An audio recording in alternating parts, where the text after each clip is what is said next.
principle. The young and the old, about a man from the hood, trying to do the world some good.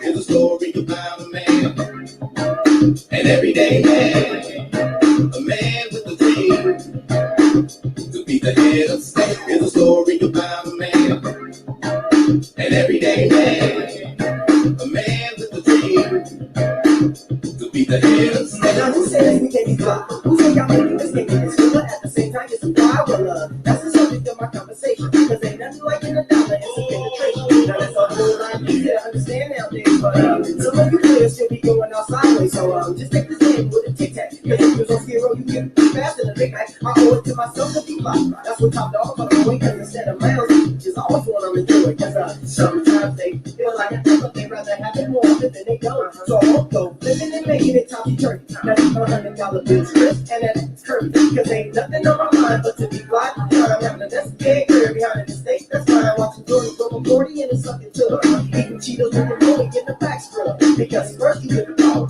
then you get the money, then you get the money. Look, don't be no dummy. Here's a story about a man, a simple man, a man with a dream to do the world some good. Here's a story for rich and poor, for young and for old, about a man from the hood, trying to do the world some good. Standing ways, it's time for me. Always, just give me a business bag. If you believe that's begging, I was still on the sea.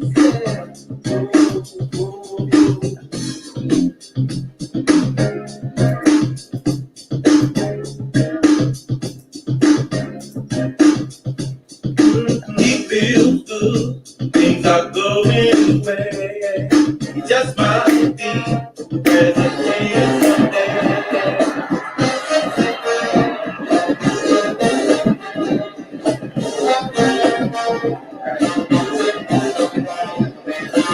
Hey. Hello, everybody. This is Real Talk, Real People, coming at you with something very important and sorely needed in these times. So today, as you see the title, ADOS, who should you vote for? Interest equals vote. That is correct. That is right. There's a lot of confusion out in the Black community right now, and just in the world in general. 2020 has been one of the most confusing, wild years in recent memory. I think that this year, there's a lot of power in this year, lots of power. You know, if you listen to some, they say the world's ending soon. If you listen to others, we're headed into the age of Aquarius. There's a lot of awakening and things of that nature going on. If you listen to some, we're just following a playbook, a self-fulfilled prophecy, or it's just chaos. However you want to put it, however you see it, this is the situation that we're in. Now, when it comes to ADOS, for those that don't know, African descendants of slaves, foundational Black Americans, whatever you want to call it, indigenous peoples of America, whatever you want to put the name, they have been highly targeted in this particular election cycle. Not in the ways that you would think, though. As some of you have heard in the media lately, you've been hearing about the idea that African descendants of slaves, ADOS, FBAs, foundational Black Americans, Black folks, are going to be to blame if Donald Trump gets a second term. We have quite a few options here. Now, why is this such an issue? And who is exactly under the microscope here? So last year, Donald Trump secured, I think, about 13 to 15% of the Black male vote. He expects or wants to get 20% of the Black male vote this time. He's not expecting much of any Black female vote. And there's a story there. Now, here's the question. Why are, at the time, Why are about 85% of black men in 2016, why did they vote for Donald Trump? What are the demographics of these black men that did vote for Donald Trump? Um, Most of them, were they making over $20,000, $30,000? Are these high earning black men? Are these black men that moved out of the community? What are the demographics of these black men? Well, um, they range. It's not just your most affluent black men. It's not your middle class. It's not your lower socioeconomic, but it's all of them. So ever since that happened, there's been a reining in of, or attempted reining in of black men that have different or dissenting opinions upon voting for Joe Biden. Now, in a high profile case, you've seen a lot of flack going towards Ice Cube, who had, if you haven't heard, he created the Contract with Black America, a brilliant document, did a video on that. You want to check that out.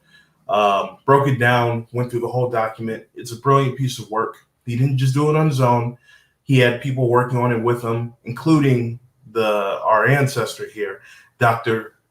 Claude Anderson, the book author of Powernomics, a lot of Black history, the Black History Reader, two very good books, and has a good understanding. He worked in the Jimmy Carter administration and did a lot for Black folks within that administration. So he's definitely got some heavy hitters helping create the Contract with Black America. So he took this to both parties, and the Democrats said, we'll holler at y'all, we'll holler at you after the election. The Republicans said, let's sit here and talk about it and see what we can do. And that caused such division within the Black community. People were calling Ice Cube a sellout, a coon, a puppet, all these different things, disregarding Ice Cube's work within the community. His conscious rap, he's been an advocate for Black people, their rights, and attaining something in the past 30 years. But a lot of people forgot about that. And I realized that there was a lot of emotionalism in these situations. I've heard quite a few different streams. I actually listened to TBA, the Black Authority, last night, and we were listening to why Black folks were supporting Joe Biden. And all the calls, there was no logical self-interest reason as to why they were doing it. Now, those calls aren't indicative of the whole. However, it said something. And then there was a Trump supporter that called in, and he wasn't any better. So the question becomes, who should ADOS vote for? And we're going to break that down with not emotionalism, but facts. Okay? We're going to look at the platforms for African Americans, ADOS specifically. We're going to look at their platforms and see how these help or hurt Black folks, and the likelihood of the presidential candidates actually coming through on their promises. Okay. We're also going to look at Kanye West's platform. We're going to look at the Democratic platform, the Republican platform. We're going to look at who's running. And then I also have a sample ballot here that we're going to go through. I'm going to show you guys how to vote your interest. Again, I'm not here to push neither candidate. I'm here to inform you of your options, inform you how to conduct this, how to help others that may not know how to vote within their interests, pick something that aligns with their values. Again, emotionalism, it's good to be emotional. It's God-given emotions. That's fine. But when you're making decisions about the livelihood of your family, yourself, your community, those around you, you have to take everything into consideration. Remember, it's not how you say the message, it's the message. So without further ado, let's get into this and let's go on the facts, right? So let's start out with Joe Biden's Lift Every Voice plan. I'm going to go ahead and share my screen here. Oh, the song you heard was Nate Dogg's Head of State. Shout out, rest in peace, Nate Dogg. Great song. Thought it was very appropriate. Let's share screen one. There we go. And we're going to, again, start out with Joe Biden's Lift Every Voice platform.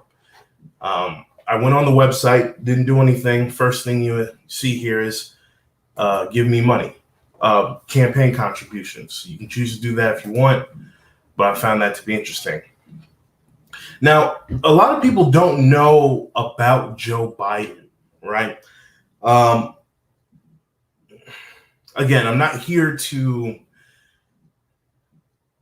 Let me just say this first off. I'm going to try to be as unbiased as possible. In order to know what someone's going to do in the future, it's best to look at their past.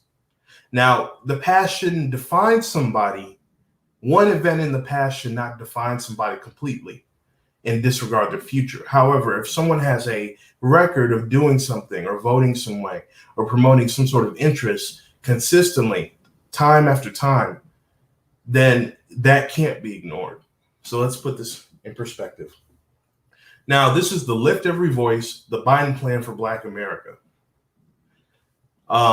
Let's take a look. And I'll be giving some history lessons as we go through these.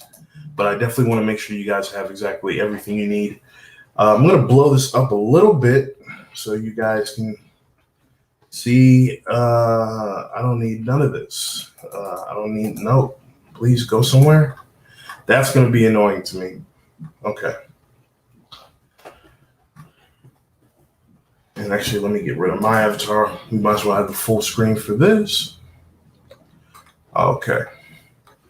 Lift Every Voice, the Biden plan for Black America. Joe Biden knows that African Americans can never have a fair shot at the American dream so long as entrenched disparities are allowed to quietly chip away at opportunity. He is running for president to rebuild our economy in a way that finally brings everyone along, and that starts by rooting out systematic racism from our laws, our policies, our institutions, and our hearts. This mission is more important now than ever before, as health, economic impacts of COVID-19 have shined a light on the cruelly exacerbated disparities long faced by African Americans. In April 2020, Biden called on the Centers of Disease Control, aka the CDC, to collect more data regarding COVID-19 is affecting communities, including breaking down its impacts by race. The data seen so far suggests that African Americans are dying from COVID-19 at higher rates than whites. Long-standing systematic inequalities are contributing to the disparities, including the fact that Americans are more likely to be uninsured and exposed to high levels of air pollution. African Americans also represent especially high percentage of frontline workers, sustained economy, and rest of the country. We're going to skip that. Biden believes fighting the virus should be priority in action and must be taken now. So very interesting that he starts out the plan for Black America, Lift Every Voice. He starts it out talking about COVID, which is interesting. It would almost make you think that COVID is the number one concern to Black Americans, which I think if you ask Black Americans, it is not wholesale. This is not our number one issue pervading our community. Let's keep going. COVID-19 is also having a disproportionate economic effect on African American families. African American small businesses have been hit hard. Over 90% of African American businesses are estimated to be shut out of initial relief programs due to pre-existing systematic disparities in lending. This is especially dire given that African American families have less of a financial cushion to fall back on in hard times. That's true. Biden has been calling for the nation's relief and recovery efforts to equitably adjust, including by designing relief programs in a way to avoid methods we know lead to disparate outcomes so that funds can actually reach African American families, communities, and small businesses.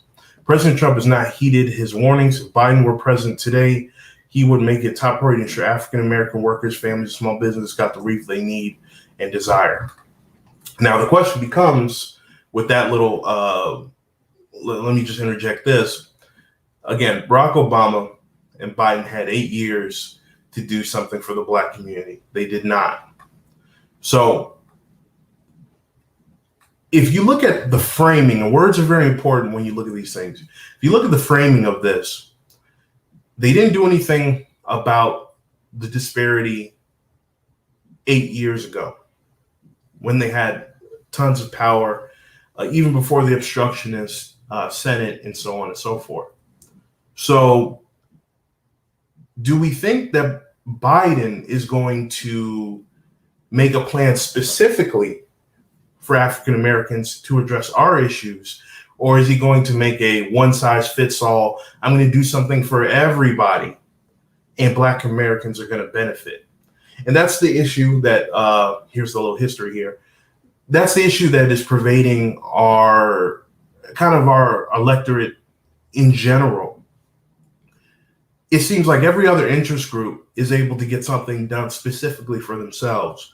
But when it comes to African Americans, ADOS, FBA, Black people, it's always, we can't do something specifically for you, but what we do for everyone will help you. And that is a glaring issue when it comes to the Black vote and how it is viewed and how the power of it, how much it's weighed in regards to everyone else's vote. It would seem that someone that was LGBT, Hispanic, pretty much anything that's not Black has their vote weighed more than a Black person's vote. And they do talk to our community very crazy, okay? Tackling systematic racism and fighting for civil rights has been a driving force through Biden's career in public service. He has a record of fighting for and delivering for African American community. As a U.S. Senator, he co-sponsored the Civil Rights Act of 1990 to protect against employment discrimination. It led multiple reauthorizations of Voting Rights Act, protecting African Americans' right to vote. Biden also led efforts to reauthorize and extend the Fair Housing Act. And as Delaware Senator, he was a vocal advocate in support of Delaware State University, the state's historically Black university. Now, what's not, he says tackling systematic racism. Now, he co-sponsored the Civil Rights Act of 1990 and the Voting Rights Act, and the reauthorization of the Voting Rights Act.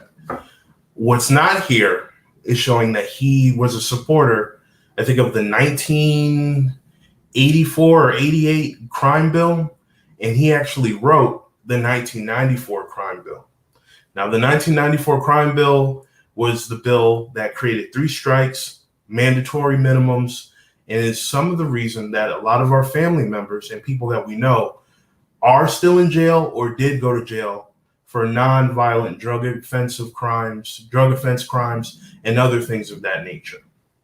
So that was passed during a Bill Clinton presidency.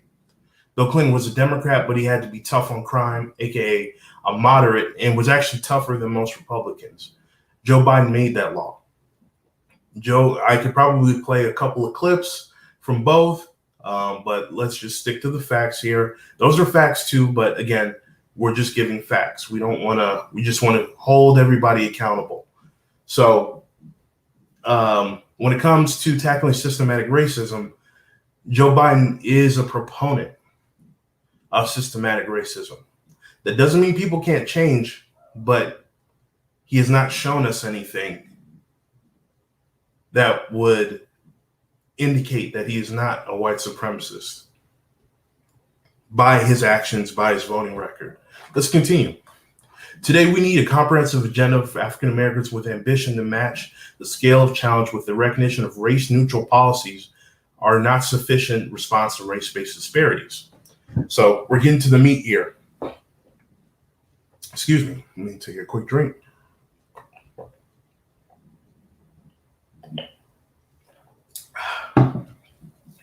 The Biden plan for Black America.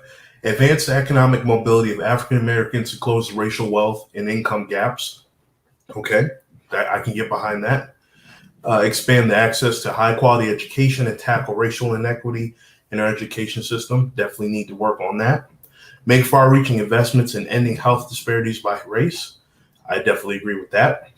Strengthen America's commitment to justice. We can definitely work with that. Make the right to vote and the right to equal protection real for African Americans. We can get with that. Address environmental justice. Now, okay. Advance the economic mobility of African Americans. So this is the first point. Invest in African American businesses and entrepreneurs. Approximately 4% of small businesses or owners are African American, and through African Americans make 13% of the population. To build wealth in African American communities, we must invest in the success of African American businesses. So he's just stating facts. He's stating that, okay, what are we going to do about that? Okay. Ensuring equal access to credit and capital. African American businesses often lack the capital they need to succeed. African American businesses are rejected at nearly 20% higher than white-owned firms. That's facts. It's probably worse. Even worse, African American businesses that do get funding receive only 40% of the funds requested, compared to 70% for white businesses. To increase investment and access to capital, Biden will double funding for the state small business credit initiative to support small businesses, driving $10 billion in new lending for each $1 billion of SSBCI funds. Biden will extend the program through 2025 and double its federal funding to $3 billion, driving close to $30 billion in private sector investments to small businesses, all told, especially. 30 billion of private sector investments to small businesses, all told, especially those owned by women and people of color.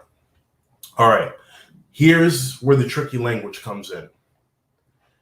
He's just saying he's going to pump more money into the program, but there's nothing here that says it's going to target African Americans specifically. He's saying, I'm going to pump more money into this program, and pretty much blacks will benefit because everyone else will benefit for having more money in the program, and there'll be a higher chance of blacks getting something. Or not even blacks, people of color and women. So women can be any nationality, any ethnicity. People of color can be any nationality or any ethnicity that isn't white. So this does not specifically speak to black folks. You got to watch the language here. Let's keep going. And remember, this is the Lift Every Voice for Black America. And already when he's talking about where the money's going, he's just saying he's going to pump more money, but not make sure it specifically gets to black folks. All right. Expand the new markets tax credit, make the program permanent, and double community development financial institution funding.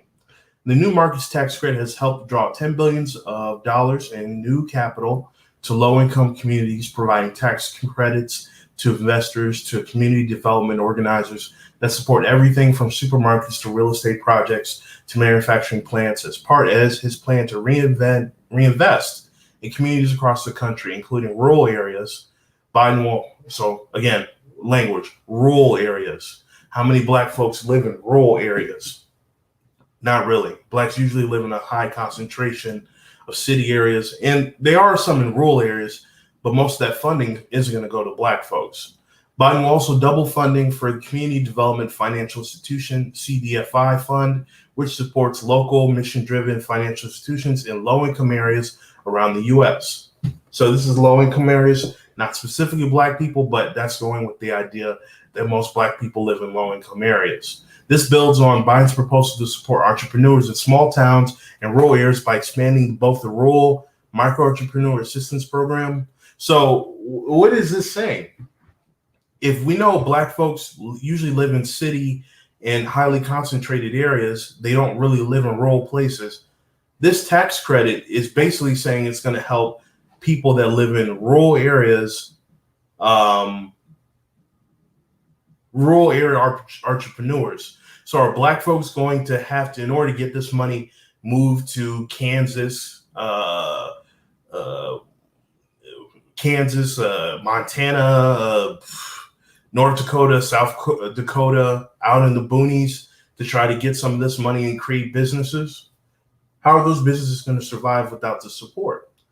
This is not specifically helping black folks. Language is so important, people. What's up, Brandon? Hey, thanks for joining. So this here, that's why it's so important. Okay, let's see here. Improve and expand small business administration programs that effectively support African-American owned businesses. This is the first time he's actually used the word African-American when it comes to the money.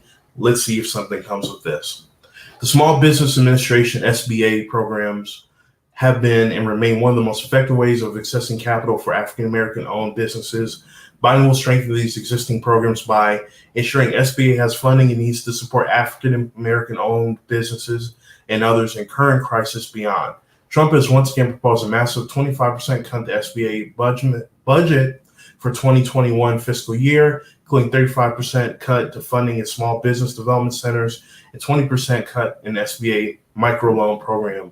It significantly increased fees for a 7A loan program, which is SBA's main loan for small businesses. So all he was talking about is this language is so important, people. Look at this. Ensure SBA has funding it needs to support African American businesses. But this doesn't specifically talk about anything. All he said was African Americans use SBA loans for funding. And guess what? Trump is trying to cut it. Trump is trying to cut it. So not that this is specifically targeting Black folks. He's just saying, hey, we see Black folks use this, and Trump's trying to get rid of it. Making permanent to successful community advantage loan. Literally, that's all that says. That's not saying anything. Making permanent and successful community advantage loan program originally created during the Obama-Biden administration, the program which provides capital for startups and growing small businesses located in particular underserved communities through CDFIs, other mission-driven lenders, but has been run as a pilot program since 2011. Biden will make this program permanent and reverse rules enacted by Trump administration and are making it more difficult for lenders to participate and lend to African American owned businesses and other businesses located in underserved communities.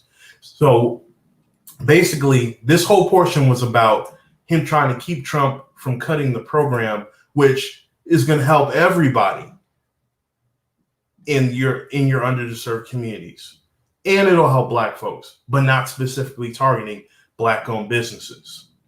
So if you're in the hood or in a Black concentrated area, that gas station owned by the Indians, this is going to help them. Or the small business, the new hair store, Korean hair store, the beauty supply place, the nail shop, it's going to help them. And yeah, you Black folks will be helped because it's going to keep the program there, but we're not going to give you any sort of special preferential consideration within the program.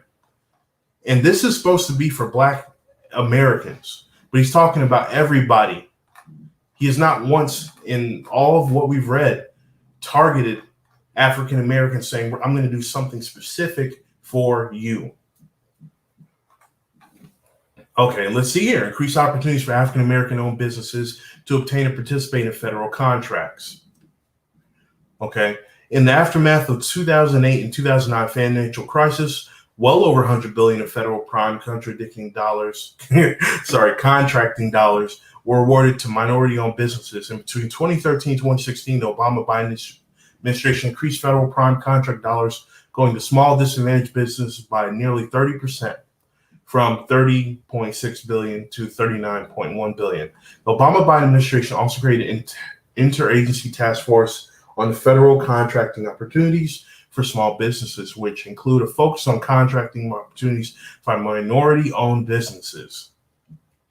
Again, you got to look at the language. Minority-owned businesses doesn't mean Black business. It means anyone that is not white.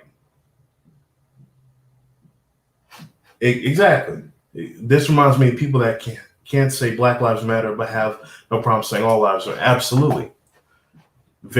Apropos. So if we're looking at this, again, this is not targeting African Americans. Let's continue reading. Maybe they clear it up. The Obama-Biden administration implemented its vision on more equitable access to federal contracts through a variety of channels, including launching the Federal Procurement Center, FPC, as part of the Commerce Department of Minority Business Development. The FPC, a first of its kind program, helps minority-owned firms apply for and win federal government contracts. As President Biden will build on these efforts to support expansion. Okay, we don't need in this plan for Lift Every Voice for African Americans. The language needs to be specific African American businesses. It doesn't need to say minority businesses. Minority business, again, this is just another way of saying everybody that's not white. So if you're not white, then you're going to benefit from these programs. And Black folks, you'll benefit by being a minority, but not by being African American. This language it needs to be changed to African American in order for this to be an effective plan for African Americans. This is so general that if you end up voting for Biden off of what he's going to do business wise, you're going to find that you're not really going to get ahead here. Again, minority business development. So we can kind of skip a lot of this because if it's not saying African Americans specifically, then it's not for you. It's for everybody. And see what African Americans need right now. It's not for, we don't need something for everybody. Don't tell me it's for me, but it's for everybody. If everyone is economically, if every other nationality or ethnicity or racial group, quote unquote, is at a higher socioeconomic plateau, what needs to happen is they'll be fine. You need to focus on the group that is potentially being groomed or prepped to be the permanent underclass of the United States. Everyone else is fine. Or you can do something for them specifically, but something must be done for African Americans to equalize. You can't equalize something if someone has more than you. Prime example. If there's 3 kids and I say, I'm going to give you all an apple so you have something to eat. I'm going to give you an apple a day, right? But the other 2 people, one of them is the African American community as a child, the white community, Hispanic community are the other children. And the Hispanic community has 3 apples, and the white community has 10 apples already. And you're the I don't know, the fruit market guy is just, hey, Black folks, Black community, I'm going to help you out. I'm going to give you a free apple a day. And it makes it seem like he's doing you a favor, but really he's giving everybody apple. There's no way if you're getting apple a day and those other groups already have multiple apples in their bushel, in their basket, there's no way you'll ever catch up economically with them. What needs to happen is there needs to be a focus on the community that needs to help the most, that's done the most for the country. We've read a lot. We're not seeing a lot of that from Biden. Exactly. Hatch will tell you literally any other race than white. They can help 99% of other minorities than Black and help 1% of Black and say this is great for that. Exactly. That's what you're seeing with Biden's plan so far. Now let's pivot a little bit because I think Biden has wrote a lot here, and we'll continue through Biden, but he's not really saying much of anything. So maybe let's go ahead and compare the Platinum Plan and we'll go not line by line. We'll go subject by subject, and we'll switch between the 2. And this will probably be better. It'll flow better that way. So we're switching over to the Platinum Plan by President Trump. So this is Trump's plan for African Americans, Black America, the Black community specifically. It's not nearly as long as Biden's, as you'll see. Not nearly as long. But let's see if it specifically says African Americans. The Platinum Plan, President Trump's pillars: opportunity, achieving historic employment levels for Black Americans, as well as increasing access of capital for new businesses. President Trump has been committed to ensuring all Black Americans can achieve the American dream. Security, by signing into law, Celebrate First Step Act, President Trump has brought common sense criminal justice reform to American people for the first time in decades, while ensuring that our streets and communities are safe and our families and business owners. Prosperity, President to provide long-term funding to HBCUs and universities administration continues to seek immediate and generational advancement for Black Americans. has demonstrated through his actions and initiative investment into opportunity zones, as well as address health disparities, wage gaps, and necessary education reforms. President Trump works every day to advance a fair and just America for the Black community. So he is addressing Black folks in here. I will hit on the opportunity zones because there's a bit this language could be better. All right. So President Trump's promise to Black America over the 4 years. So if you vote for Trump, this is what he's going to do for Black Americans. Okay. So let's break this down. Increase access to capital in Black communities. So not minority communities, but Black communities by almost $500 billion. So he's going to invest $500 billion into the Black community, not minority community, Black community. 3 million new jobs for the Black community. So he's saying that his presidency will enable 3 million new jobs in minimum to go to the Black community, or those that are Black able to take advantage of these jobs. Creating 500,000 new Black-owned businesses. And he'll go into that. That's what he says he's going to do. Increase access to capital in Black communities by almost $500 billion. Safe urban neighborhoods with highest policing standards. Commit to working on a Second Step Act. The First Step Act, for a lot of people that don't know, President Trump worked with, I would say, quite a few Black Republicans and others to get a lot of Black folks out of jail for nonviolent drug offenses and other things. And I haven't really read into the First Step Act too much, so maybe I will. But apparently there's a Second Step Act where he wants to get more Black folks out of jail. Access to better education and job training opportunities. Great. Give Black churches the ability to compete for federal resources for their community. Okay. Bring better and tailored healthcare to address historic disparities. We saw that in Biden's plan as well. Immigration policies that protect American jobs.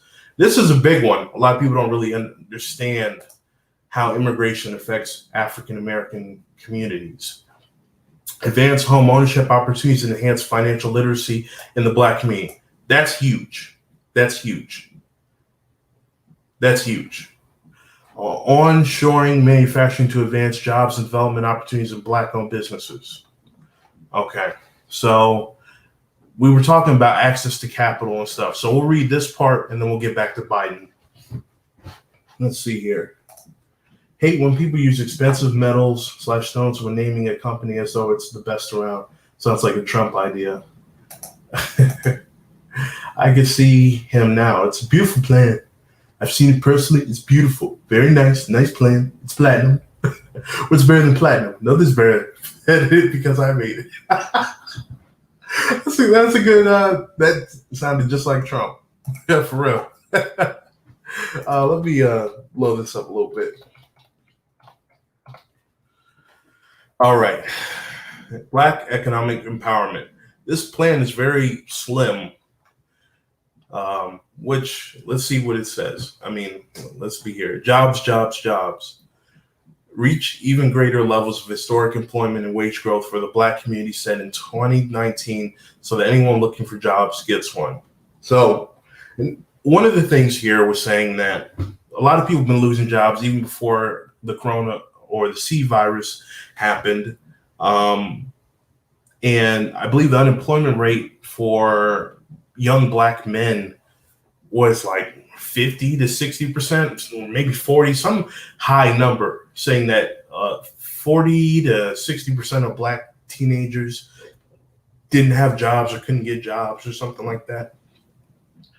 So we all know if you have a job, the ability to make money for yourself, it lowers your risk level for being involved in unsavory things.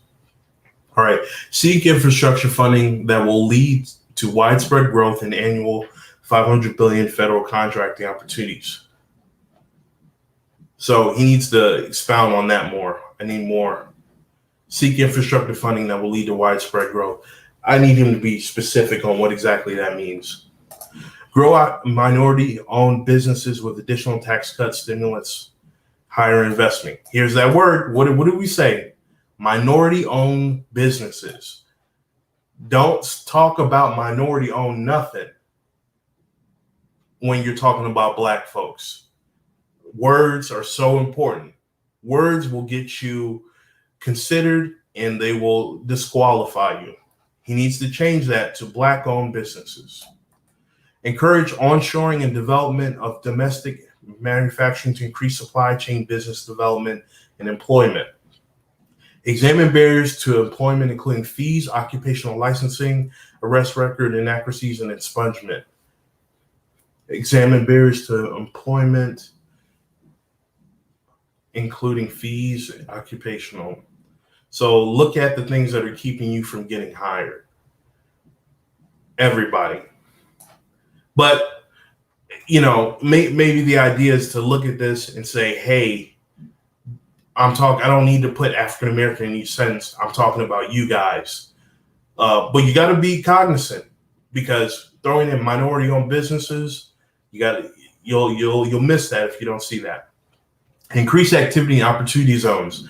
Now, I did talk about what opportunity zones were, or I hinted that it may be an issue. So opportunity zones fall into the idea of the minority-owned business idea. That in opportunity zones, these are Black concentrated or low-income areas, and Black people can take advantage of these opportunity zone fundings and things of that nature. However, they're in stark competition with minorities, quote unquote. Now, again, we said minority can be Indian, minority can be Hispanic, minority can be Asian, minority can be anything that's not white. It could be Arab, you know what I'm saying? Middle Eastern. It could be anyone that's not white. So you're competing for funding within your own community with, again, like I said, the Indian gas station owner, the Arabic Salim's owner, the Korean or his hair beauty store owner, the Hispanic, whatever you want to call it. Not only that, the Jamaican, the African braid store. Again, you're competing with a whole bunch of other groups for money that is supposed to be, quote unquote, this plan is supposed to be, quote unquote, made for you. You got to be careful with the wording. So I don't like that. So he needs to examine barriers to employment, increase activity in opportunity zones to make sure Black folks, African Americans, get the intended benefits. Invest almost $20 billion towards broadband and internet access to create job opportunities, improve classroom connectivity, and ability to utilize telehealth services. Telehealth is good, but what does this $20 billion have to do? We don't need broadband or internet access. Take that $20 billion, put it into something else that specifically helps Black folks. Everybody benefits from broadband and internet access. What are you throwing? The 5G budget into the Black plan for Platinum plan? Come on now. Words are important. Fueling access to capital for Black-owned businesses. Increase opportunities for small business lending, technical assistance through community development, financial institutions in order to grow businesses and create generational wealth opportunities for over $400 billion in lending. Okay. Fueling access to capital for Black-owned businesses. So if we're assuming this is not minority, this is Black-owned businesses, yes. Black-owned business lending, I can get behind that. Examine alternative ways to build credit, including rent, utilities, and phone bills. Yeah, let's build the credit. I can get with that. Make Minority Business Development Agency permanent. Appoint its leader, Assistant Secretary Commerce level, to create a sub-office of African American affairs and engage with private sector advisor to ensure worldwide plans and solutions. Interesting. Make Minority Business Development Agency permanent. So basically he's saying this is going to help everybody. I'm going to make this business development agency permanent. However, I'm going to make a specific sub office that will specifically attend to the affairs of African Americans. So if there's going to be more money funneled into here, everybody's going to get some, but I'm going to make sure that African Americans get special consideration and money designed specifically to go for them. I don't know why everyone else has to be included. Again, this is the language we get into, but he's at least saying that some of that money is going to get funneled. But if he's going to do that, why not just have that be part of your general platform? You don't need to say the 500 million that's supposed to go to us is going to go to someone else, but you're going to get some of it. That's not helping. Advanced lending relationships. I'm sorry. Increase the number of Black-owned contracting businesses, financial services entities, private equity investment funds through regulatory reform, up to $40 billion in government funding alongside traditional and private investment. Increase the number of Black-owned contracting businesses. I can get behind that. This is good. Advance lending relationships with financial institutions, particularly those businesses who weren't able to participate in PPP.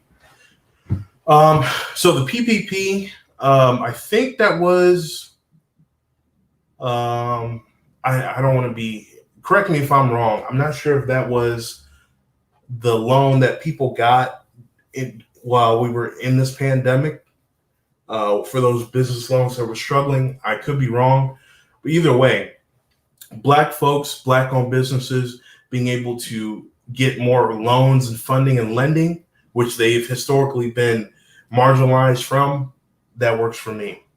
Host senior executives from major financial institutions on a quarterly basis to advance new equitable lending programs for Black communities. I can get behind that. Okay. So we're going to go back to Biden here.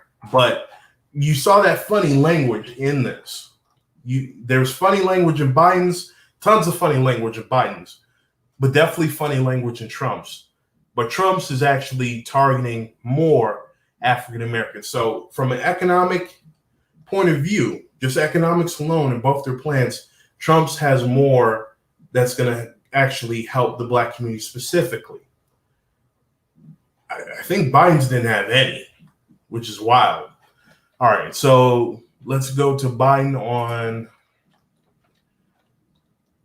Let's just scroll through this a bit and see if there's anything specific for African Americans. And then we're going to go to education. So we're moving along pretty good. All right. Okay.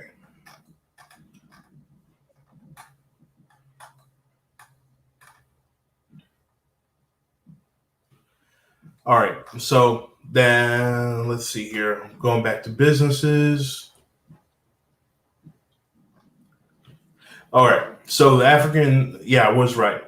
Because of COVID, 2019 reaches the African American business that needs it most. The first installment of Paycheck Protection Program legally left out minority-owned businesses, again, minority. The Center of Responsible Lending estimates that 90% of small businesses owned by people of color will not receive loans. The program is not taking into account specific challenges that African American businesses face in assessing funding and complying with the program's requirement. The financial institution best positioned to help African American small businesses don't have the systems to quickly deploy funding to first come, first serve. The second phase is set aside $60 billion for community banks and CDFIs and mid-sized banks will be done through the following. Provide African American entrepreneurs and other small business owners with technical assistance. Here we go again. Hold on, let's just not go off of that.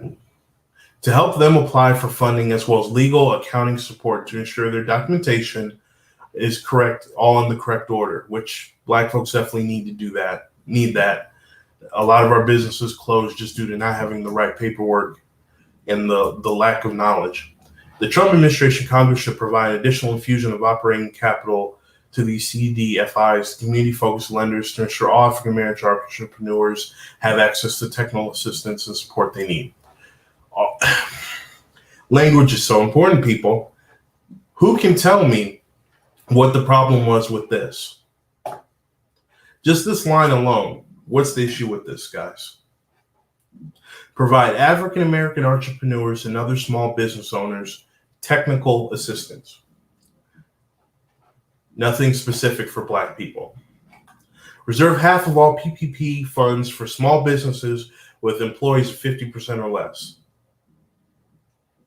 Nothing specifically for Black people. But this is a plan to lift every voice for African Americans. Produce weekly dashboards to show which businesses are accessing loans. What are going to be the repercussions if they find that Black folks aren't getting these loans? Supporting churches during COVID-19 crisis. Shelter-in-place orders, African American churches especially at risk during the downturn. One survey put the African American membership at just 75 congregates, while others noted the annual revenue is down since much is typically collected during the Easter season. Biden's True Small Business Fund will also apply to nonprofit groups like African American churches. Okay. Nonprofit True Small Business Fund would also apply to nonprofit groups like African American churches, but nothing specific for African American churches. Expand African American homeownership and access to affordable, safe housing. Gap between African American and white ownership is larger today than the Fair Housing Act that was passed in 1968. This was contributed by a jaw-dropping racial wealth gap nearly 1,000% between the median white and African American household. Because home ownership is most families save and build wealth, the disparity in home ownership is a central driver to the racial wealth gap. As president, Biden will invest $640 billion over 10 years so every American has access to housing that is affordable. Nothing specific for Black folks. Help families buy their first home and build wealth by creating new refundable tax credit program. Not specifically for Black folks. Maybe we can make this quick. Like, so similar, but not exactly. Right. So, see, this plan is big for no reason. Trump's plan is a lot smaller when it discusses these things. It's a lot smaller, but it's speaking specific to Black folks. I think if you got rid of all this jargon and all this deflectory and misleading language, it may be as big as Trump's, if not smaller, when it comes to what he's actually doing for Black folks. But we've been reading Biden's plan for Black folks, and there's not been one thing that he said he's specifically going to do for African Americans and no one else. Let that sink in, people. Take racial bias that leads to homes and communities of color being accessed by appraisers of below the fair value. So some of you may have heard there was this Black woman that had a white husband, and because I think the Black woman was trying to sell the home and the white husband was not involved or something like that, they valued the home like 29% lower than if that white guy had a white wife. I mean, we know how that game goes. Communities of color, another dog whistle term, meaning anybody that's not white, but not specifically Black. See, this plan would not be bad at all if it was called Lift Every Voice, the Biden plan for minority America. If this was the Biden plan for minority America, then this will be a great plan because it's talking about minorities. And Black folks wouldn't think they're getting something with Joe Biden. But he said this is the plan for Black America, which gives you the connotation, or African Americans, which gives you the connotation that this plan is made to help us. But really, it's I'm going to do these things for everybody, and y'all are going to benefit from the whole rising tide lifts all boats. But I'm not going to do anything specific for you. Interesting. Roll back Trump administration policies on gutting fair lending and fair housing protection, strongly enforce fair credit reporting laws, and create a new public creating report industry. And he believes this is going to help the American home ownership gap. Okay. Protect homeowners and renters from abusive lenders and landlords through new homeowner and renter bill of rights. Nothing specifically for Black folks. Roll back Trump administration policies for gutting fair lending, fair housing protection for homeowners. Give local elected officials tools and resources they need to combat gentrification. If a lot of you have listened to the Black Authority and have actually seen it in your cities and neighborhoods, there has been gentrification going on where they come into low-income neighborhoods, put a couple high-value stores. You'll know your neighborhood's getting gentrified if you see a Whole Foods, a Starbucks. Those are signs of precursors to gentrification. Biden will implement the Obama-Biden administration affirmatively furthering fair housing rule, requiring communities receiving certain federal funding to proactively examine housing patterns and identify and address policies that have a discriminatory effect. Okay. The Trump administration suspended this rule in 2018. Biden will ensure that rigorous enforcement of Fair Housing Act and Home Mortgage Disclosure Act, and will reinstate the federal risk sharing program, which helped secure financing for thousands of affordable rental housing units in partnership with housing. So again, that helps everybody, not specifically Black folks.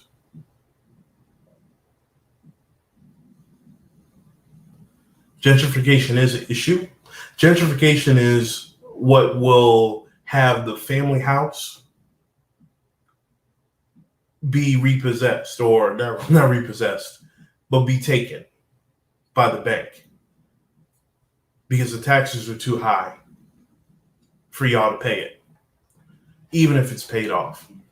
Hold financial institutions accountable for discriminatory practices in the housing market.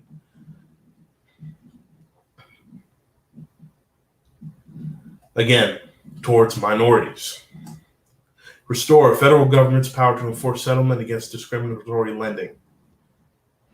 People of color than white individuals.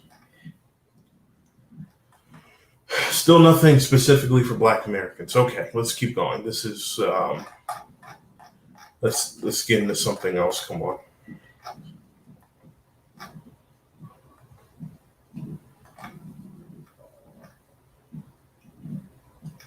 Education.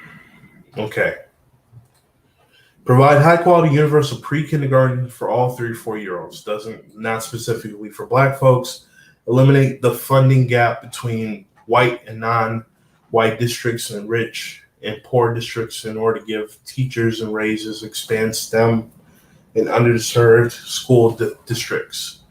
Everybody, not Black folks. Improve teacher diversity for African American students. Having just one African American teacher in elementary school reduces the probability of dropping out.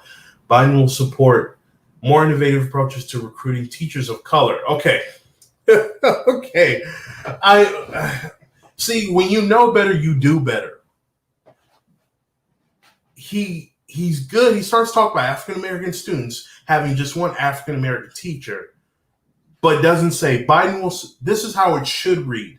Biden will support more innovative approaches to recruiting African American teachers, including supporting high school students. It shouldn't say teachers of color. Teachers of color could be, again, Hispanic person, Indian, Asian.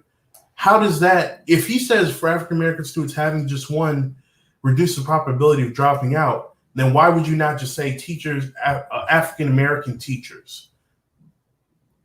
This invalidates all of this. In the same paragraph, within a sentence, how do you invalidate everything you just said? How do you, one sentence to the one, okay, whatever.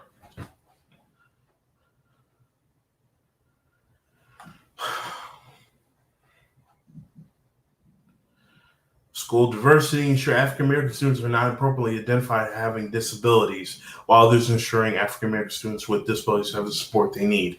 So that's been an issue. They like to label African American children as having some sort of disability, a mental disability. Very young children, and put that label on them. African American students are 40% more likely to be identified as having any disability and twice as likely to be identified as having certain disabilities, such as emotional disturbance and intellectual disabilities. The Obama-Biden administration issued regulation and addresses racial disparities in special education groups, including disproportionate identification. Fully implement regulation and educational resources they need to provide students with disabilities a high-quality education by fully funding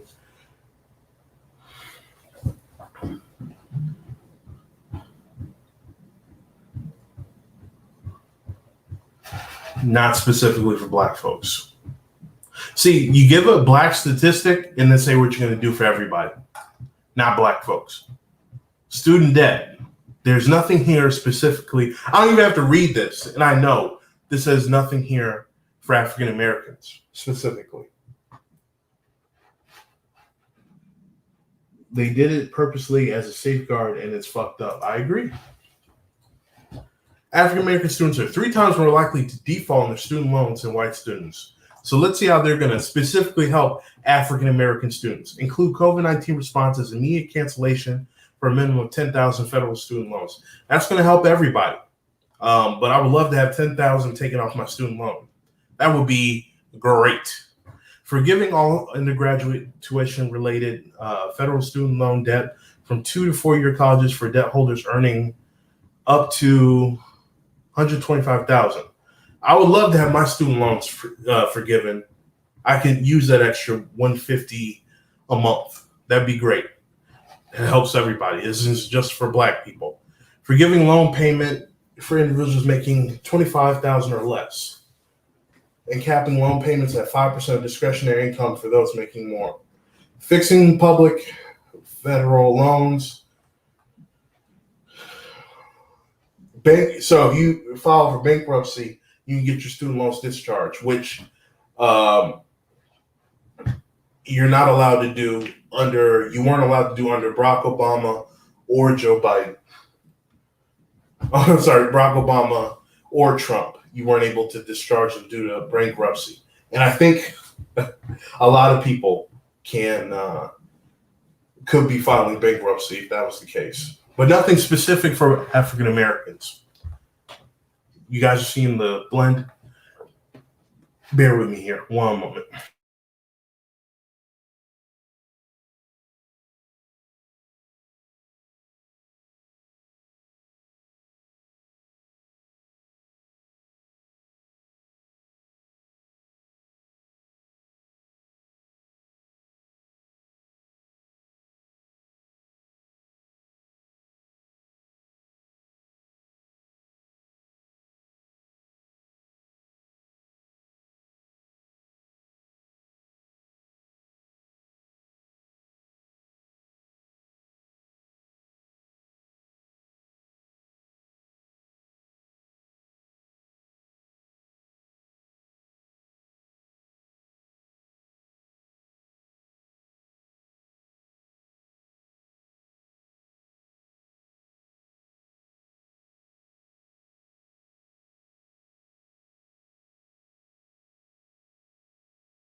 All right, I am back. Thank you. All right, so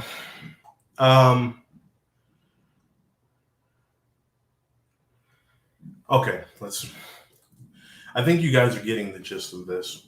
Our post-secondary education system has not done enough to help African American students access to succeed in post-secondary.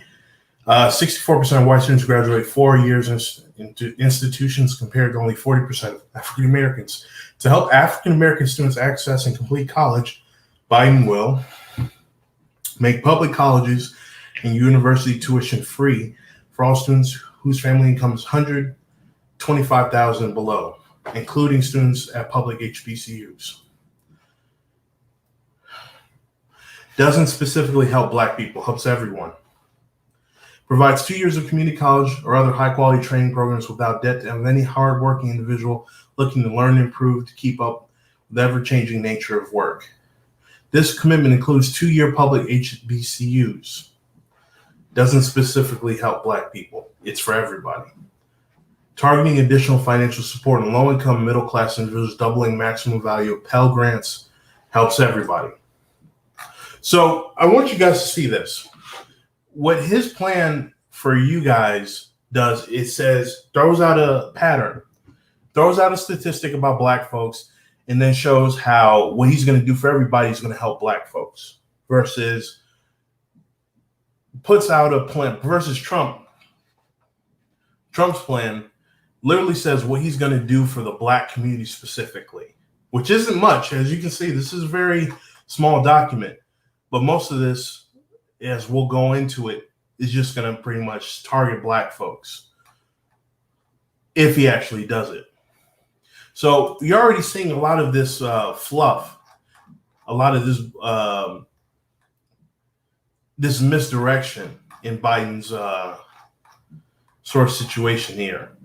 I honestly, guys, I could probably go through Biden's entire thing, but I think we're going to see a lot of the same thing. None of this specifically targets African Americans. So we can kind of write Biden's plan off that it's a lot of lip service for everyone. So to sum this up, Joe Biden's plan is going to help everybody. And because it's going to help everybody, Black folks are going to get help too. Although, here's the problem. What's disingenuous about that is he's saying that, well, what I'm going to do for everybody is going to be what I do for everybody. But I'm going to title this the Lift Every Voice for African Americans. So I think you Black folks are dumb and can't read. I'm just going to go, if hopefully you just read the Lift Every Voice, the Biden plan for Black America, think all these things I'm doing for you. All these pages are things I'm going to do for Black folks. Maybe he's not counting on the fact that you guys are going to actually read this. He's not thinking Black folks are actually going to take the time to read this and see that there's nothing that specifically addresses us and our concerns and what we need. That's how much he thinks of you. Kamala Harris herself said she wouldn't do anything specific for the Black community. She said it. So you know what you're getting with this. Joe Biden's the author of the 1994 crime bill. He called Black folks in the Senate, when he addressed Senate, on he was against integration. He's a segregationist, which that's its own thing. But he called Black men predators. I mean, what's there to say? Joe Biden, based off his record, appears to be a white supremacist. We got to be smarter about this. This is why the facts are needed to be known. So now that we kind of, and you know, I'll put a link for this in the description. Let's go to Trump. Let's finish Trump out. That'll be easy. And then we'll go to Kanye. All right. Education, federal, state, and local community partnership to close failing schools and to replace with full school choice and education opportunity to put American parents back in control over their children. Okay, so failing schools, D, C, F level schools, that doesn't help Black folks specifically. It's just saying we're going to close those failed schools and we're going to bust you out to schools that have higher ratings, school choice. So maybe that means if you live over on Fletcher Fowler, your kids will be going over to Wharton or Wiregrass. Okay. Increase child care tax credit and provides greater access to quality pre-K. It's going to help everybody, not specifically Black folks. Education African Americans can afford. Continue to protect vital role of historically Black colleges and universities. Yeah, I mean, that specifically helps African Americans because I think some insane number like 60, 70, or 80% of our doctors and our business professionals are I think just doctors and something else come from HBCU. So if those close down, Black folks are going to be out of luck. Spur innovation ecosystem by connecting minority institutions with federal government broad range scientific and engineering research. Wording, minority institutions should be Black institutions or African American. Increase amount of Pell Grants. So same thing Biden was talking about. Going to help everybody. Advanced targeting, apprenticeship, and job programs. So the only thing he talked about education is HBCUs, which will disproportionately help Black folks specifically. But we all know that anyone can go to HBCU. Better and cheaper healthcare, reduce costs, and improve access to quality. There's not going to be anything here that's going to specifically target Black folks in healthcare. Safety and justice, safe streets. That's going to target the First Step Act. It was for everybody, but it was 90% of the people, I believe, that got out were Black. So you can take or leave that one. Oh man, this is gold right here. What am I going to do for Black people? I'm also going to do for everyone else, basically. Yeah, at a summation, that's exactly what that is. So prosper Black communities, champion federal policies, reform, advance home ownership initiatives, which he says he's going to do that specifically for Black folks. Partner with local leaders in the Black communities to ensure maximum federal support for neighborhood revitalization. Prosecuting KKK and Antifa as terrorist organizations and making lynching a national hate crime. You didn't see that in Biden. Okay, so that's what Trump's going to do. So lynching will be considered a national hate crime. Excellent. Now, a lot of people think lynching may just be hanging somebody from a tree. A lynching is an unlawful killing. Unlawful, I don't know if there's unlawful racial or unlawful killing in general. And that's amazing. Antifa is terrorists, KKK is terrorists. So there may be some Antifa and Black Lives Matter. So this is also him saying he'll prosecute some people, the Antifa within Black Lives Matter, maybe even consider Black Lives Matter a terrorist group. So you got to look at the language there. And then the KKK, you already know what that is. Fuel Black farmers and access to healthy foods to address food disparity. Excellent. Black folks growing their own food, getting the government support they need to do so. Favorable trade deals to bring back manufacturing jobs to help Black contractors, farmers, and vendors, consumers.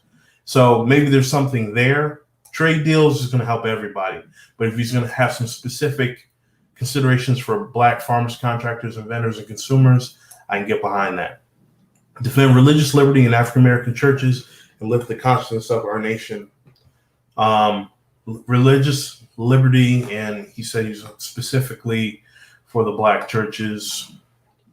Collaborate with cities and counties to address mental illness and substance abuse. So we'll see. That sounds pretty general, but we'll see. So, yeah, that's Trump and Biden's plans for Black Americans in summation. Hatch said it right. What am I going to do for Black people? I'm also going to do for everyone else. That's correct.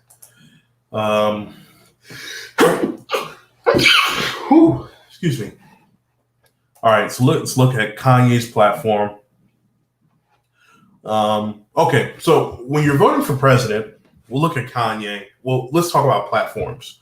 Platforms are the agenda that the president that is supposed to push for his entire party. So you may not like the person that's running, but maybe you like the platform that is what he is supposed to carry out as president, or her as president. So if you're voting for Joe Biden, you're not just voting for Joe Biden and Kamala Harris, but you're voting for the Democratic platform and what they stand for. And if you're voting for Trump, it's a little different this year. You think you'd be voting for the Republican platform, but you're actually voting for the president's agenda. And I'll explain that a little deeply. But let's start with Kanye. A lot of people... The presidential election. Let's listen to this real quick. Mr. West wants the best for the American people. With the help from God, he will achieve this goal by winning the 2020 presidential election. I will be voting for Kanye West this year because America needs a leader who will actually listen to the kids. I'm voting for Kanye because I think this nation needs a strong leader with ideas, good ideas that can progress us. Not liberal or conservative, but just like fact. And Kanye is that guy. I'm supporting Kanye West for president. As a young Christian, I'm proud that my vote is going towards a campaign that is faith-based and a candidate who cares about empowering the youth of America. I'm voting for Kanye West. When I think about my next president, I think about somebody who's going to help people, care about family, create jobs. These are things that Kanye West has already done. This is why I believe he will be our next president. I'm voting for Kanye. I'm voting for Kanye. Recently, I've casted my vote in favor of Mr. Kanye West. I support Kanye. I support Kanye West. Kanye West has my full support. My vote definitely goes for Kanye West. I am Kanye West, and I approve this message. Okay. Mr. West wants the best. All right. So I played that because a lot of people have never heard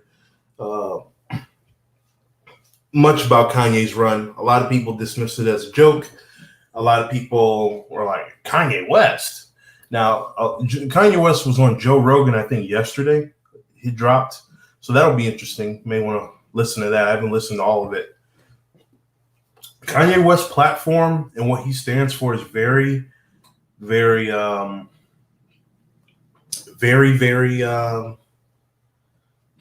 simple. You'll see what I mean. Maybe I'll play this too. Hold on. What is America's destiny? What is best for our nation, our people? What is just, true justice? We have to think about all these things together as a people. To contemplate our future, to live up to our dream, we must have vision. We as a people will revive our nation's commitment to faith, to what our Constitution calls the free exercise of religion, including, of course, prayer. Through prayer, faith can be restored.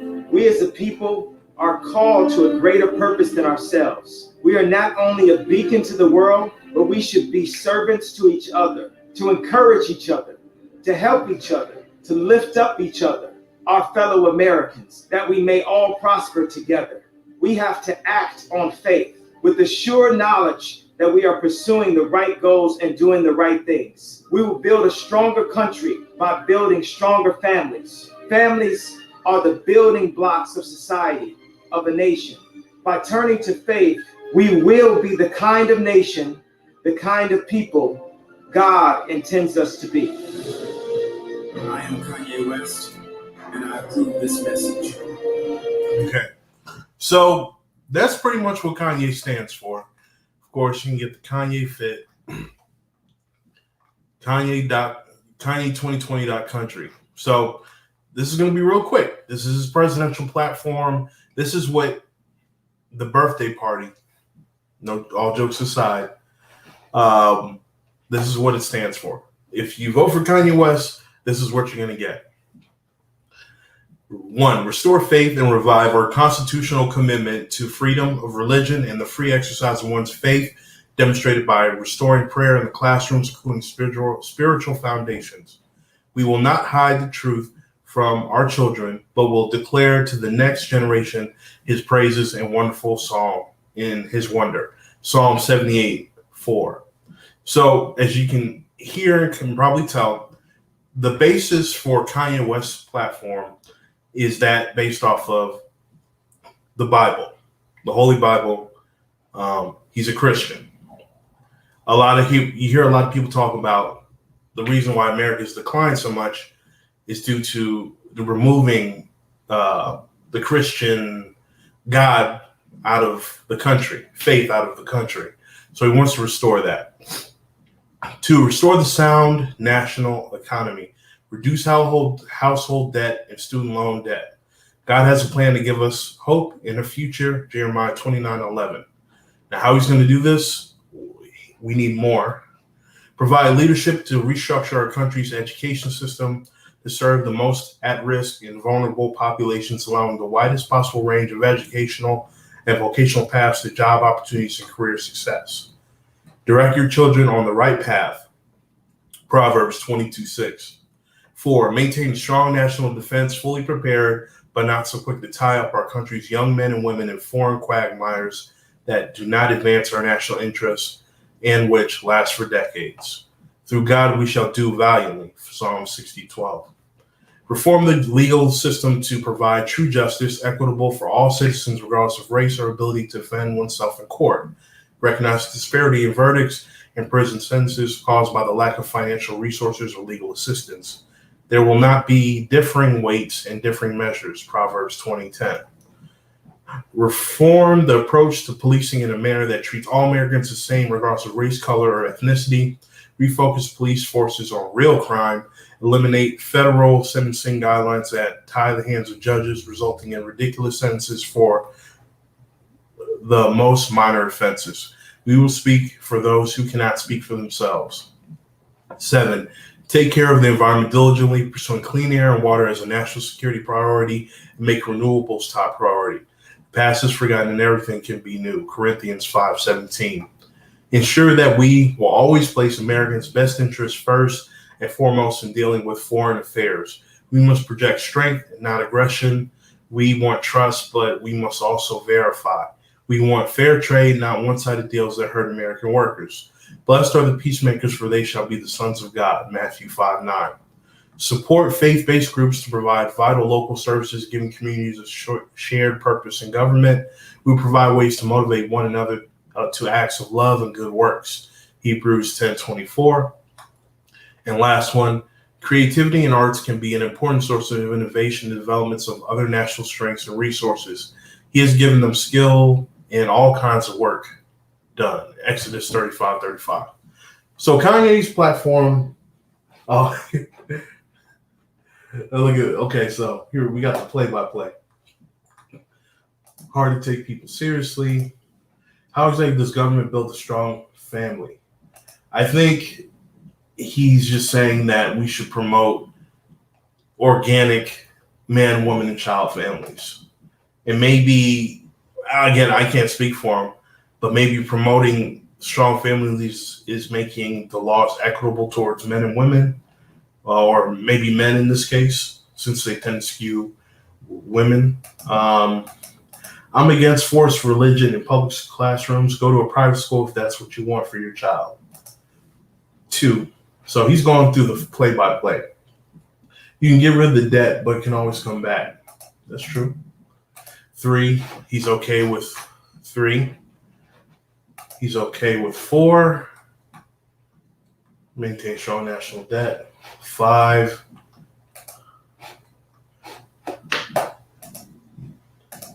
No difference between justice and true justice, both the same. Okay. 6, agree. 7, take care of the environment. 8, okay. Always place America's best interests first. 9, don't put religious on politics. 10, okay. All right. So what I get from the Kanye West platform is that Kanye West, he's not talking black, white, or none of that. He's talking more on a human level. So this isn't he's not even saying he's going to do anything for black folks specifically. He's saying this is how we all should act in accordance. This is what he's going to promote. He just wants fair equability. I'm not saying that right. He just wants to be fair across the board. So if you vote for Kanye, you're going to get a fair platform, a fair America as much as possible. That's what he's saying. Let's look at the Democratic platform. Every 4 years, Democrats from across the country join together to craft the party's platform. Building a stronger, fair economy, achieving universal, affordable, quality health care. So if you're going to vote Democrat for Biden and Harris, they should be promoting this.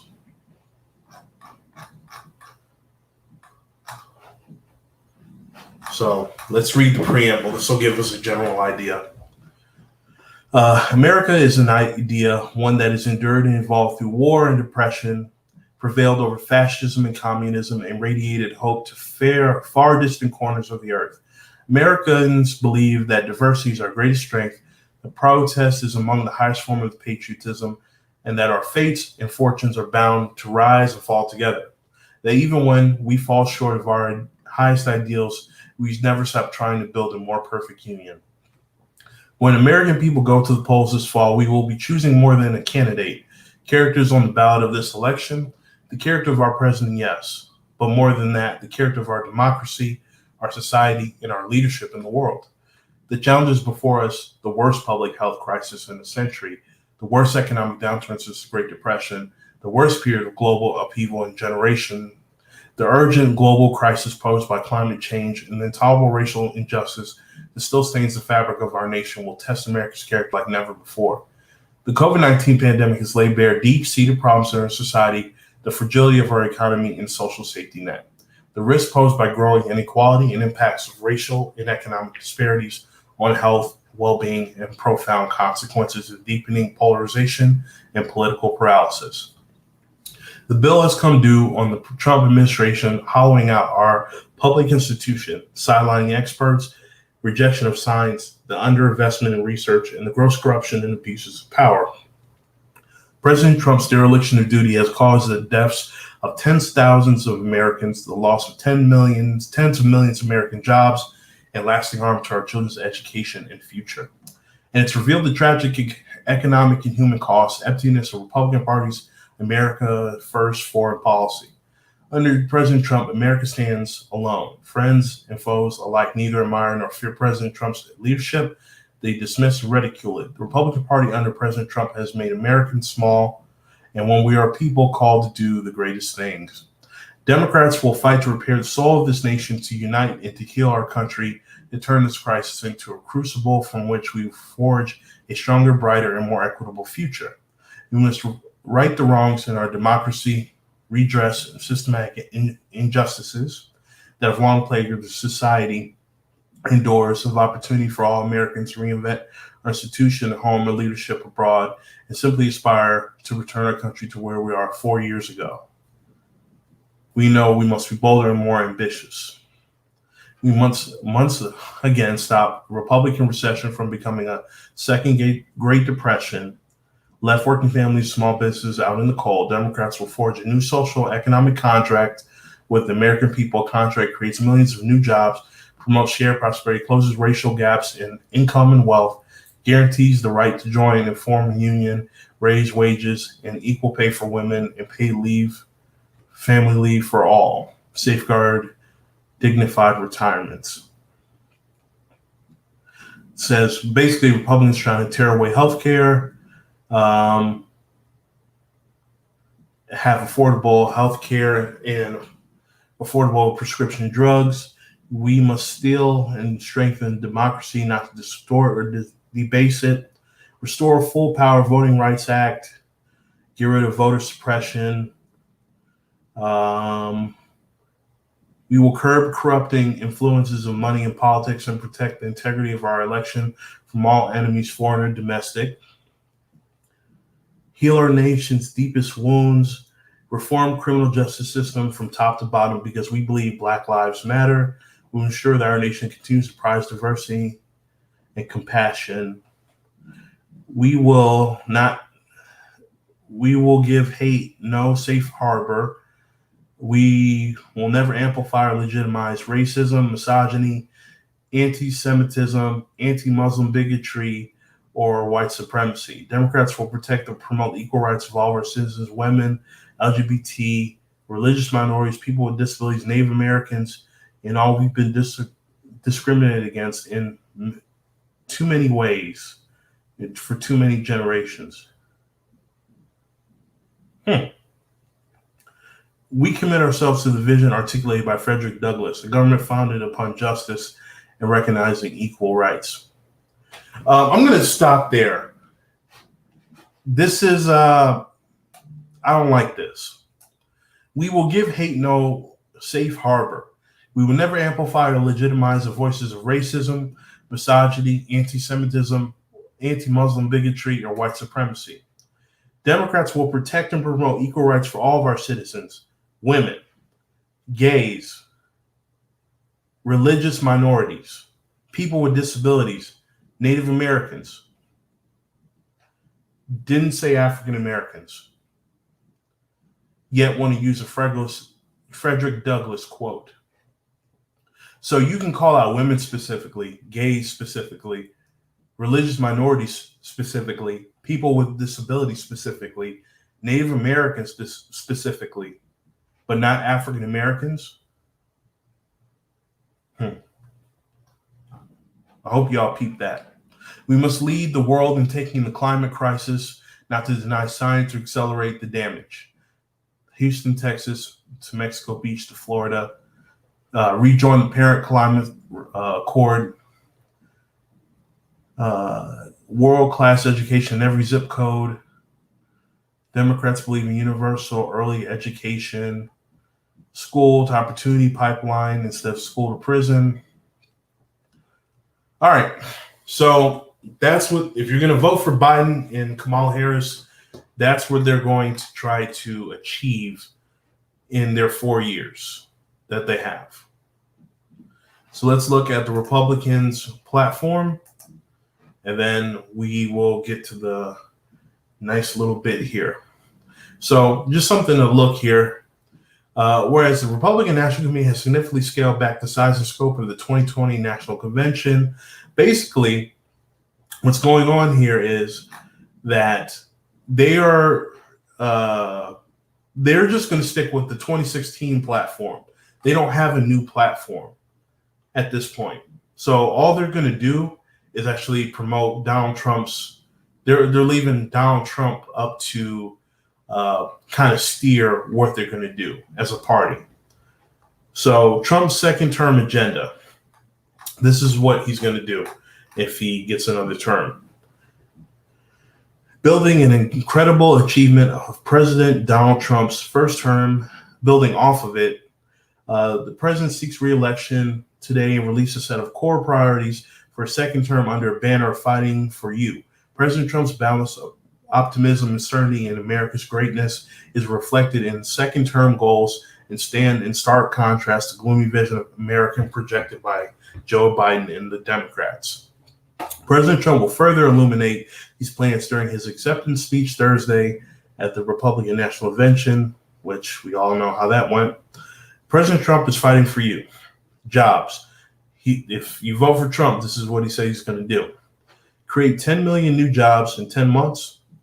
Create 1 million new small businesses. Cut taxes to boost take-home pay and keep jobs in America. Enact fair trade deals to protect American jobs. Made in America tax credit. Expand opportunity zones. Continue deregulatory agenda for energy independence. Eradicate COVID-19. Develop a vaccine by the end of 2020. Return to normal by 2021. Make all critical medicine supplies for healthcare workers in the United States. Refill stockpiles and prepare for future pandemics. End the reliance on China. Bring back 1 million manufacturing jobs from China. Tax credit for companies to bring back jobs from China. Allow 100% expense deduction for essential industries like pharmaceuticals and robotics who bring back their manufacturing to the United States. No federal contracts for companies who outsource to China. Hold China fully accountable for allowing the virus to spread around the world. Healthcare. Cut prescription drug prices. Put patients and doctors back in charge of the healthcare system. Lower healthcare insurance premiums. End surprise billing. Cover all pre-existing conditions. Protect Social Security and Medicare. Protect our veterans and provide world-class healthcare and services.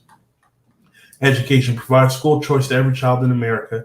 Teach American exceptionalism. Drain the swamp. Pass congressional term limits. End bureaucratic government bullying of U.S. citizens and small businesses.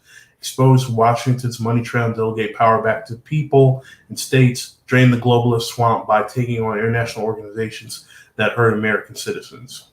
Defend our police. Fully fund and hire more police and law enforcement. Increase criminal penalties for assaults on law enforcement officers. Prosecute drive-by shootings as acts of domestic terrorism. Bring violent extremists like Antifa to justice. End cashless bail and keep dangerous criminals locked up until trial. And end illegal immigration and protect American workers. Block legal immigrants from becoming eligible for taxpayer-funded welfare, healthcare, and free college tuition.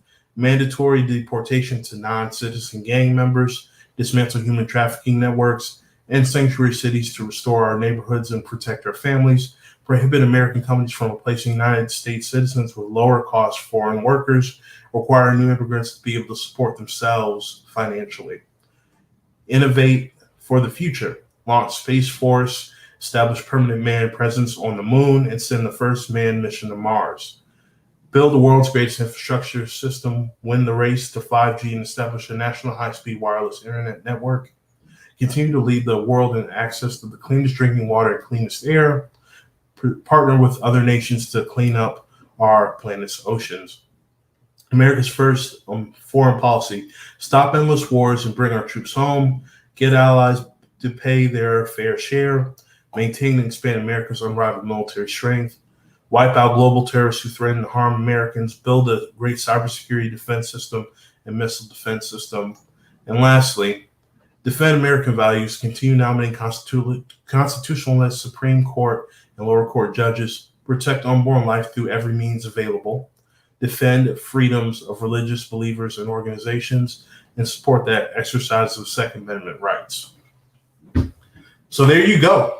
That is that's if you vote for Trump, you're gonna get that, which is a lot of what he's already doing, a lot of what he's already done. So, ADOS, who should you vote for? I've laid all the facts bare to you. You have the choice to decide who you're gonna vote for. Again, you're not just voting for a candidate, you're voting for their record and you're voting for the party and the platform. ADOS, the Republicans and the Democrats don't have anything specifically for you. In what we've read, the Republicans have more for you than the Democrats. The Democrats have done a lot of window dressing, but don't have anything for you. They expect they're going to keep their process of doing everything for everybody, and hopefully that'll help Black folks. But they have nothing specifically for your vote. They think that you should just vote for them just off of clout because you've always done it and you've never asked for anything. So why not do it again this time? Republicans, they don't expect your vote. Sometimes they don't want your vote. But with Trump, he's giving you a little bit. Trump is giving you crumbs. Democrats are giving you air. If you're starving, if the Black community is starving, then Trump is giving you crumbs and the Democrats are giving you nothing. The platforms are what they're going to plan to do for everyone, but there is nothing specific there for you. So, and under Kanye's plan, again, a platform, that's for everybody. There's nothing specific for Black folks coming from him. So one must ask themselves, who do I vote for? Because it appears that both parties don't really have anything for me. If you're going off of who's giving more, then the Republicans technically, Trump specifically, will be giving more to African Americans to help their situation. That's just the facts. We went through it together. But again, that's crumbs. It's not a full course meal. It's just crumbs. Now, if the Platinum Plan, if Ice Cube continues to work on the Platinum Plan with Trump, if Trump gets reelected and it starts looking like the contract with Black America, then you'll probably have a better time there. But the Democrats would not even consider the contract with Black America. I did a whole video on breaking that down, the contract with Black America, so check that one out. So again, I'm not here to tell you who to vote for, but those are the facts laid bare. So what happens when you realize that, man, maybe there's no one there that's really there to promote my interests, no one there that's going to do anything for my vote? Should I withhold my vote? Should I vote for someone else? Who else can I vote for if I'm not voting for Donald Trump or Joe Biden or Kanye West? Therein lies the power of the write-in. The write-in. WRITE-IN. The write-in. That allows you to put the name of any person that you feel will promote your interests for president. It could be anybody. It could be you. It could be your mom. It could be your dad. It could be your grandmother. It could be your brother. It could be your wife. Heck, it could even be your kid. It could be anybody. It is very important for you to vote your interest. As African Americans, as ADOS, our ancestors died to give us the right to vote. Now, we see a lot of people say that, but they don't break it down deep. It's true. A lot of Black folks died fighting for the right for us to vote. But they died fighting for the right for us to vote our interest. The whole point is to vote our interest. To vote who's going to keep us safe, provide us with opportunities. See, you don't ever have to tell any other ethnicity group or interest group, just vote for me. I'm not going to promise you anything, but if you vote for me, trust me, it'll be good for you. With the Democratic Party, Black folks have voted for the Democratic Party a minimum of 70 years. If we can just look at the past 70 years, and Black folks have got nothing specifically for them. And Democrats are like, hey, well, you know, Black folks, what are y'all doing? Why are Black men voting for Trump? Why are Black folks not voting? Black folks, we need you to vote for us. I mean, you've never asked for anything in the past, so why are you asking for anything now? Well, Black folks are saying, well, the bills come due. We want reparations. We want something, if not reparations, something specifically targeted to help us get the obstacles out of our way. And Democrats are like, no.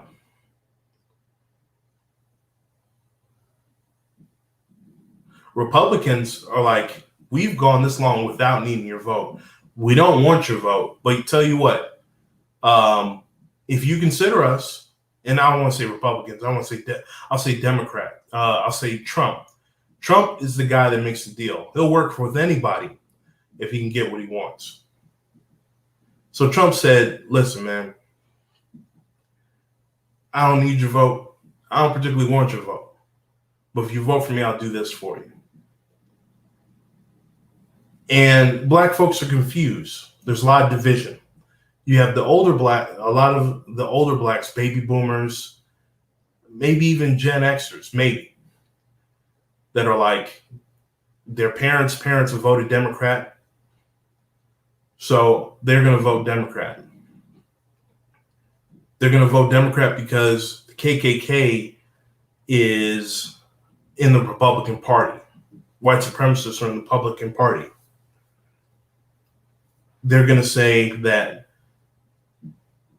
off of that alone. And that's a compelling argument. That's true. But here's the thing. Whether you're a Democrat or a Republican, there's white supremacists and there's racists in both parties.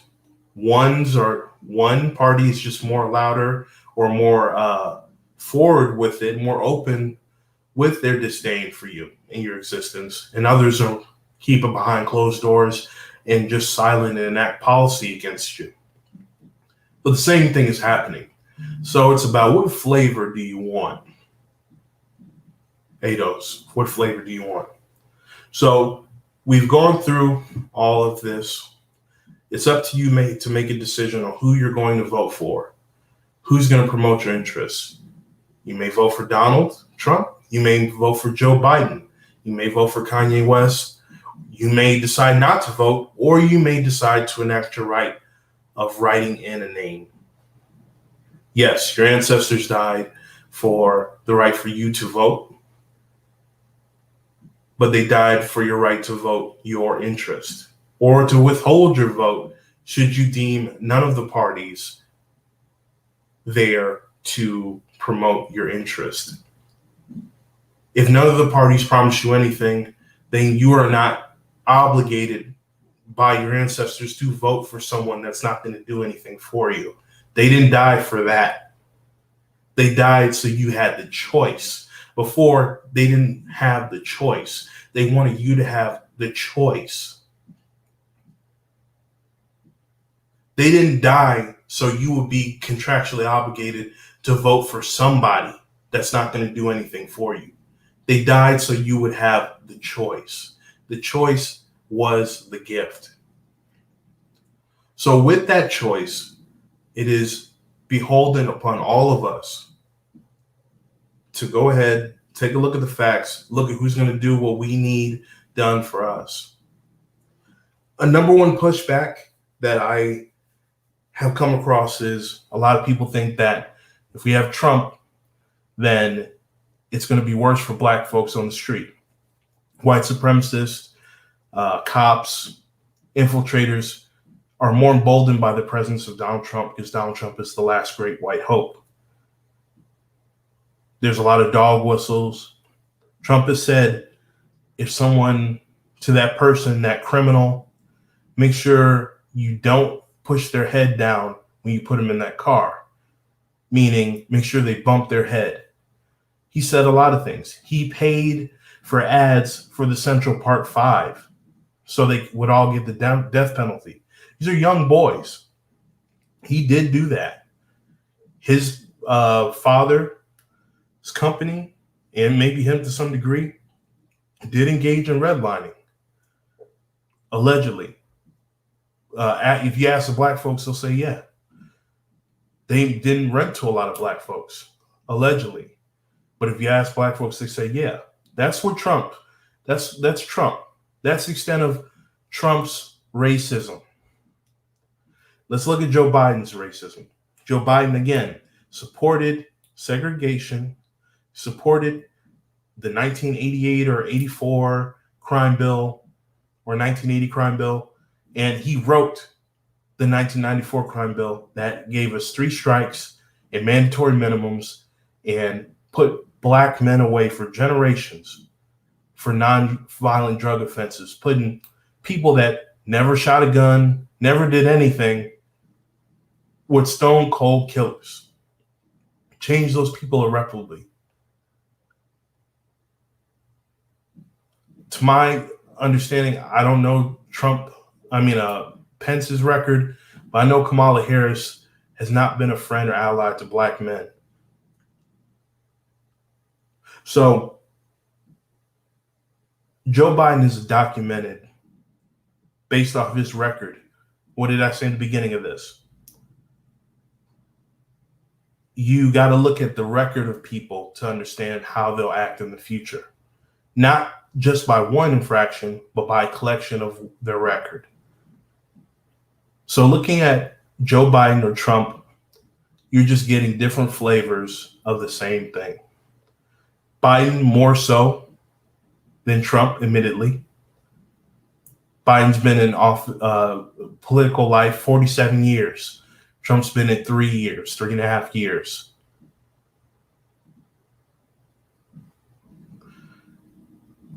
Vote your interest, Black folks. Vote your interest, ADOS. If someone promotes your interest, they deserve your vote. If someone does not promote the interests of you, your community, your group, then they do not deserve your vote. We don't give out consolation prizes over here because other groups, smaller groups, larger groups, get promised exactly what they ask for or ask specifically for things, and they get them. They don't get excuses. They don't get talked at crazy. They don't get told, if you don't vote for me, you're not Black. Can you imagine saying that to a Chinese person, an Asian person? Well, shoot, if you don't vote for me, you're not Asian. He would never dare talk to someone like that. If you don't vote for me, you're not Arabic. You're not Middle Eastern. You're not Hispanic. You're not white. You're not Native American. He would never, you're not Jewish. He would never dare use those words or talk to those groups of people that way. You're not gay. You're not LGBT if you don't vote for me. But they feel so comfortable talking to us like this, disrespecting us like this, expecting we're not smart enough or we don't want anything, or that they don't have to promise us anything like everyone else. The Republicans said long ago, we ain't giving you nothing. The Democrats have been saying this whole time, just rock with us and y'all are going to benefit from it. But we've gotten nothing. Make your own decision. All right, so the last bit here, and we'll try to tie this up quick. I have some photos for you guys. So let me go ahead and there we go. I'm going to pull up these photos. All right, so on your screen, let's go with this photo. Okay, let's do it this way then.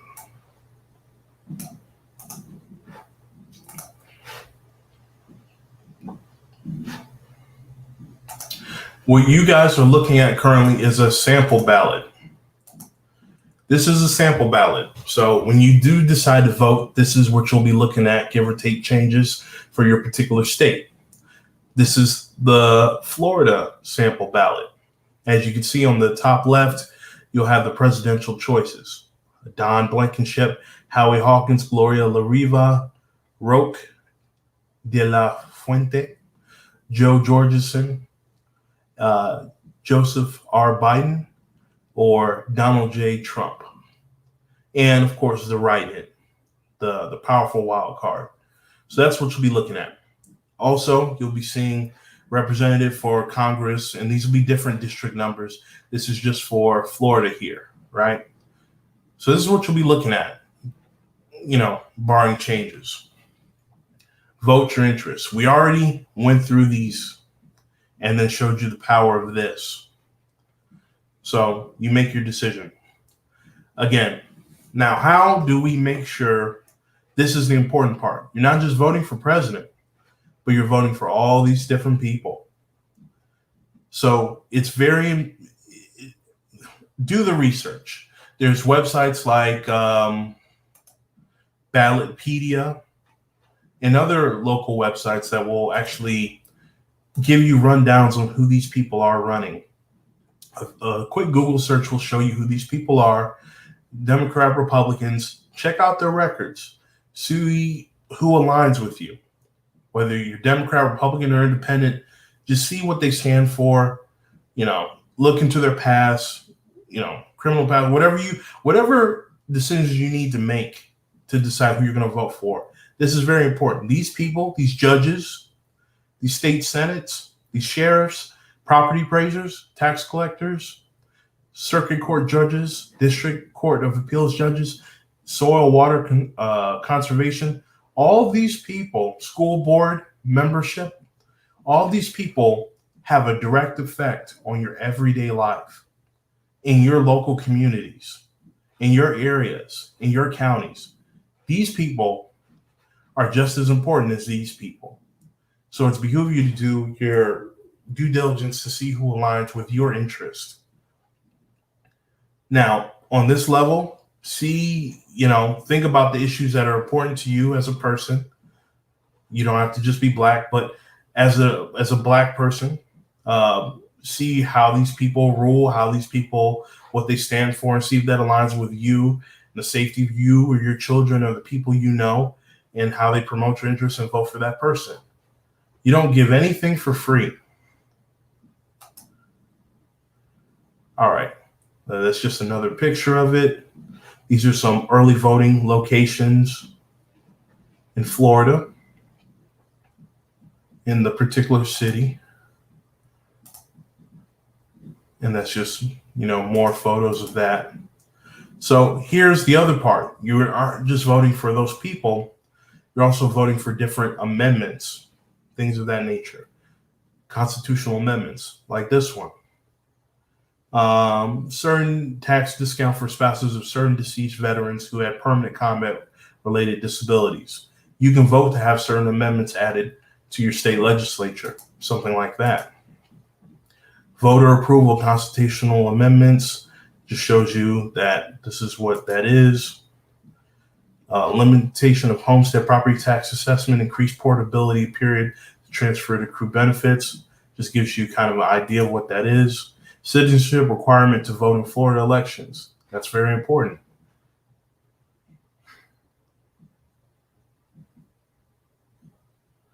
It just kind of gives you an idea.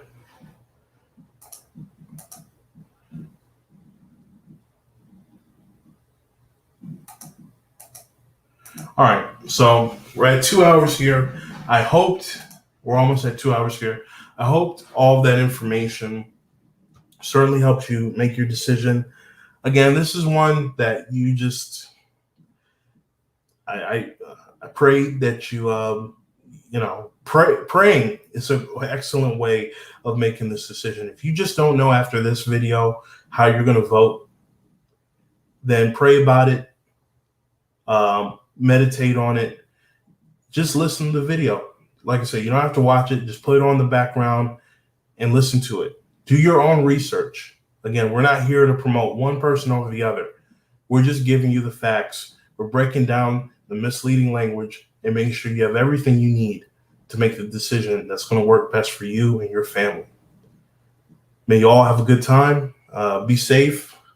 Remember, early voting in a few states here. Take the time out. Check with your jobs. A lot of companies are offering a couple hours to go out and vote. I think I'm going to vote this Thursday coming up. I got time off from my job, and I'll be making my decision. And I hope you all have a wonderful and blessed day. Again, this is Real Talk, Real People. This is for you. Always let me know how you feel. Hopefully, let me know if this helped you. Don't forget to like, comment, subscribe, share this with people. Let me know in the comments if this helped. Do you think I was giving too much time to one person, candidate, or the other? Just give me your thoughts. All right, everyone.